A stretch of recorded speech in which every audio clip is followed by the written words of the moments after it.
चलिए अब हमारी अगली खबर। कान्हा आए, मौलाना बौखलाए। कांग्रेस के नेता क्यों बौखला गए?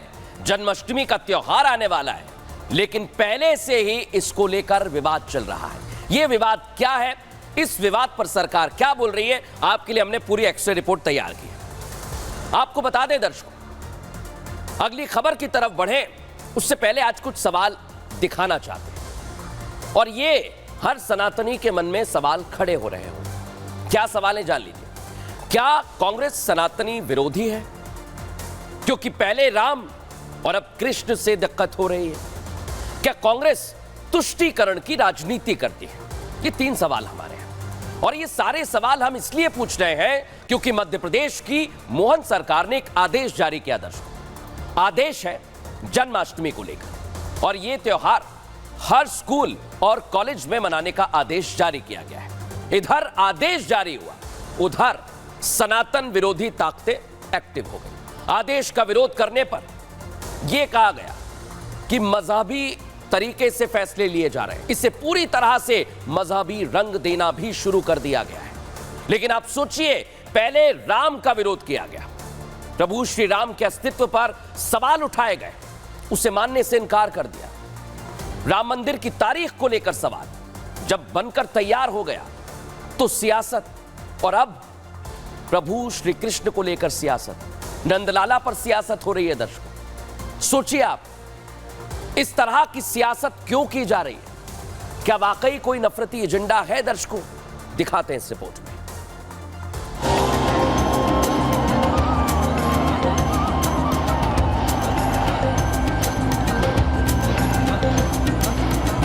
अब से 3 दिन बाद जन्माष्टमी का त्योहार पूरे देश में धूमधाम से मनाया जाएगा।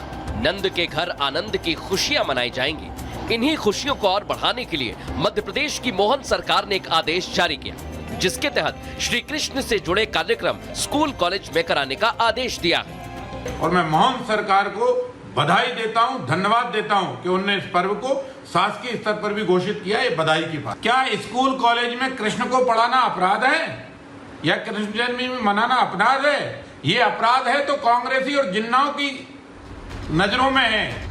आदेश जारी हुआ ही था कि कांग्रेस के विरोध के सुर आने शुरू हो गए। सनातन के प्रति नफरती एजेंडा शुरू हो गया। संविधान की दुहाई दी जाने लगी, साथ ही मजहबी नैरेटिव सेट करने की कोशिश होने लगी, जिसे लेकर बीजेपी ने दो टूक शब्दों में आदेश का हर हाल में पालन करने की बात कही।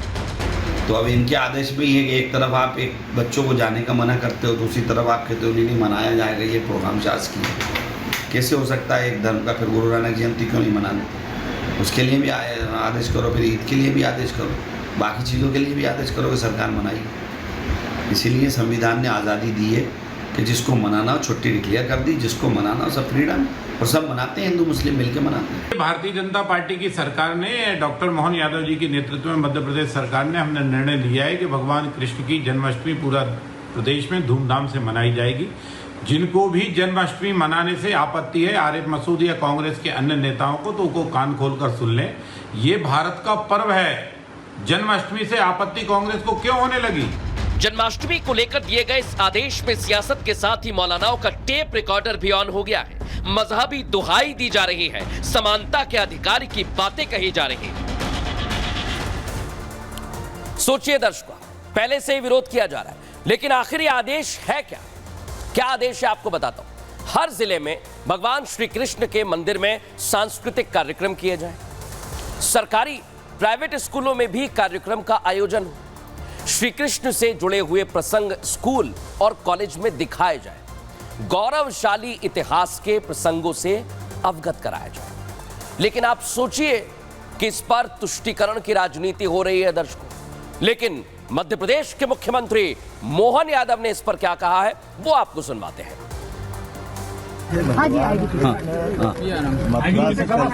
शिक्षा ग्रहण करने आए, मध्य शिक्षा ग्रहण करने आए, तो शिक्षा की महत्ता उनने 5000 पहले भी बताई।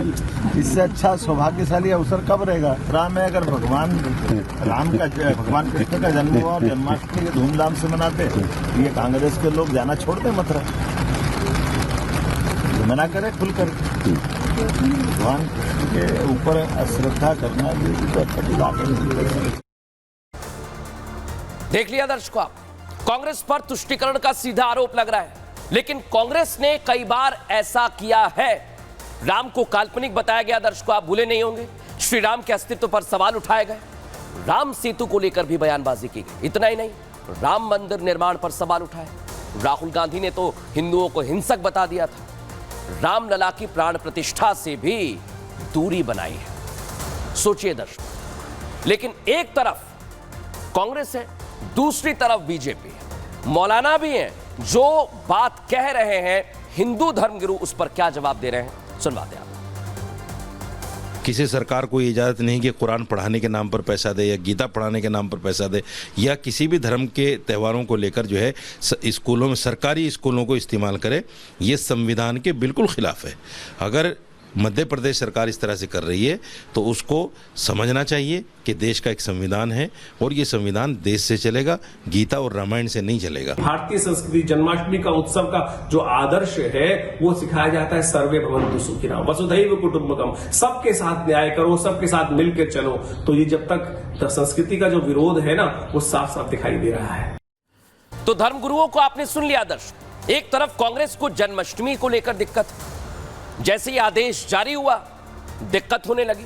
दूसरी तरफ एक और दिक्कत है, ये आपको याद होगा, छतरपुर में बुलडोजर एक्शन हुआ है अभी हाल ही में। अब इसे सियासी रंग देने की कोशिश की जा रही है। छतरपुर में कांग्रेस नेता जिस घर पर बुलडोजर एक्शन हुआ, आलीशान कोठी को मिट्टी में मिला दिया गया, 5 करोड़ की कोठी बताई जाती है, लग्जरी गाड़ियों को कुचल दिया गया दर्शक। उसे लेकर कांग्रेस ने मुख्यमंत्री मोहन यादव को एक खत लिख दिया और कार्रवाई को कानून व्यवस्था के खिलाफ बताया। कभी आदेश को लेकर दिक्कत हो रही है, लेकिन आप सोचिए कि ये आलीशान कोठी जिसकी है उसने पत्थर बरसाए, वो भी थाने पर, और जब कार्रवाई हुई तो कांग्रेस के पेट में दर्द क्यों हो रहा है, ये बहुत बड़ा सवाल है। लेकिन अब मैं आपको सुनवाने वाला हूं कि कांग्रेस के नेता इस पर किस तरह की बातें कह रहे हैं, क्या उन्हें दिक्कत हो रही है, सुनिए जरा। कि देख ले, उस मकान की परमिशन थी, उस मकान पर तो लोन भी था। और परमिशन की बात करती है तो मैं उनसे पूछना चाहता हूं कि तमाम पूरे प्रदेश के कितने मकान आते हैं उसको चयनित कर लें, उस छतरपुर के कितने की परमिशन और कितने की नहीं है, इसका जवाब निकाल ले सरकार। और क्या उनको तोड़ेगी और एक दिन में तोड़ेगी? क्योंकि इसको तो बिना नोटिस दिए तोड़ा है ना, कोई नोटिस नहीं, कोई कार्रवाई नहीं। क्या है, इसको लेकर हम न्यायालय में जाएंगे, हम हाई कोर्ट भी जाएंगे, हम सुप्रीम कोर्ट भी जाएंगे। जो थाने में अलगाववाद फैलाया, वहाँ आग लगाई, मारपीट की, ऐसे लोगों की जमीन नेस्त नाबूद करना, बिल्डिंग तोड़ना, उनके हाथ पैर तोड़ना, उनको जेल में डालना, उनका जुलूस निकालना और गुंडाओं के मन में सरकार का और पुलिस का भय पैदा करना, ये हमारी ड्यूटी थी जिसको हमने छतरपुर में किया। तो सरकार ने साफ कर दिया दर्शक। बहरहाल खबरों में आगे बढ़ेंगे और आज की एक और बड़ी खबर मैं आपको बताने वाला हूं। एक डीएम ने एडीएम की पूरी पोल खोल दी है दर्शक।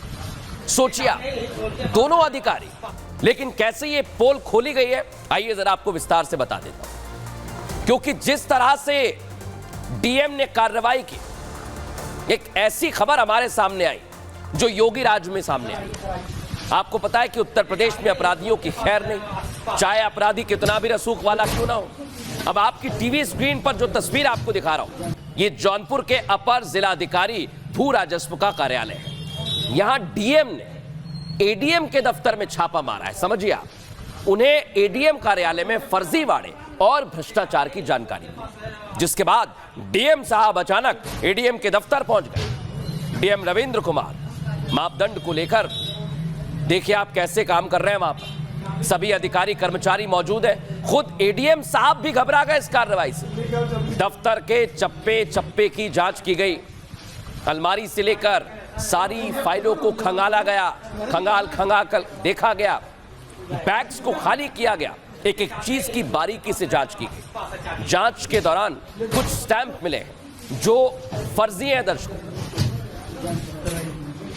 लेकिन आप सोचिए, बड़ी कार्रवाई की गई और उसके बाद डीएम का एडीएम पर एक्शन सामने आया है।